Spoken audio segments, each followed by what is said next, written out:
নমস্কার বন্ধুরা, আজকে আমি একটা ব্লগ করছি। আমার জীবনের কাহিনী দিয়ে একটা ব্লগ বানাচ্ছি। ফার্স্ট কথা, মানুষ এত গরিব হয় কেন সেটাই আমি বুঝতে পারি না।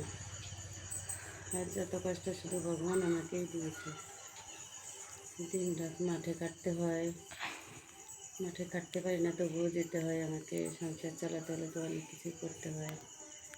আজকে মাঠে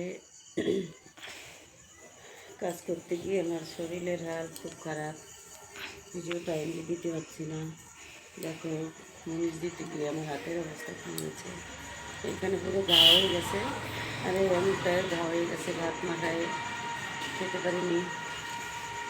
তো আজকে আমার শরীরটা খুবই খারাপ, তাই একটা ব্লগ বানাচ্ছি। যদি মরে যাই, ব্লগটা আমার জীবনে বানানো হবে না। এত কষ্ট করে ভিডিও বানাই, কিন্তু কোনো একটা সাবস্ক্রাইবও ভালো হয় না, আর লাইক কমেন্ট তো দূরে থাক, কিছুই হয় না। গরিব বলে আমার পাশে কেউ দাঁড়ায় না। তাই আজকে আর কি বলবো, বাজারে গেছিলাম। দেখো বন্ধুরা, অনেক বাজার করে নিয়ে এসেছি। আজকে আমাদের এখানে বাজারের দিন, তো বাজার না করলে আমাদের খাওয়াও হবে না। তাই মুনিশের পয়সা দিয়ে বাজার করে নিয়ে এসেছি। চলো তোমাদের দেখাই। শরীরও খারাপ, উঠতেও কষ্ট হচ্ছে আমার। নিয়ে এসেছি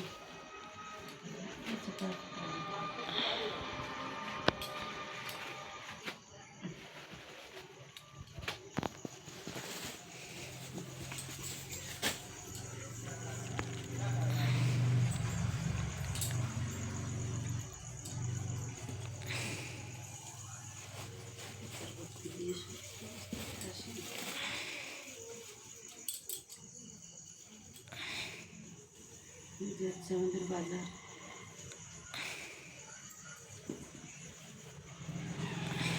অনেকটা ব্যাগে ভরে রাখি, করার নেই, একাই করতে হয় সব কিছু।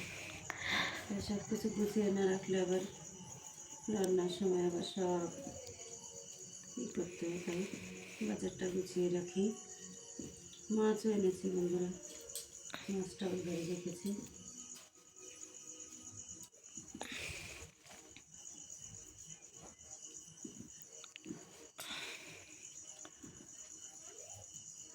সবজিগুলো তোলা হয়ে গেছে সব, এখন মাছটা এনেছি, সেটাই দেখাচ্ছি।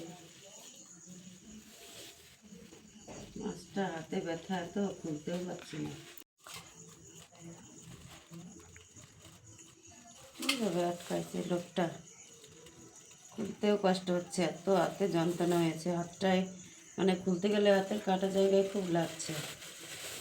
আর এইটা দিয়ে তো রসুনগুলো তুলতে হয়েছে এইভাবে, এই লোহাতে এইভাবে ধরেছে। আর এই হাতটা এই জন্য এইখান দিয়ে ফোসকা পড়ে গেছে। এইটা তো পুরো ঘা হয়ে গেছে।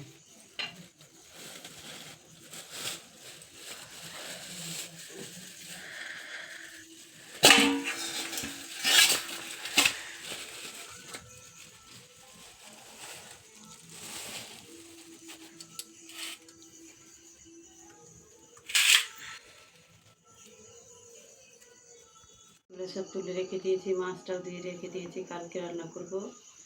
তো আজকে রাত্রে কিছু একটা করে নেব। ভালো লাগছে না, যদি সবাই খায় তাহলে রান্নাটা করব। রান্নাটা করে ঘুমিয়ে পড়বো। তো আজ এই অবধি বন্ধুরা, সবাই ভালো থেকো, শুভরাত্রি, নমস্কার।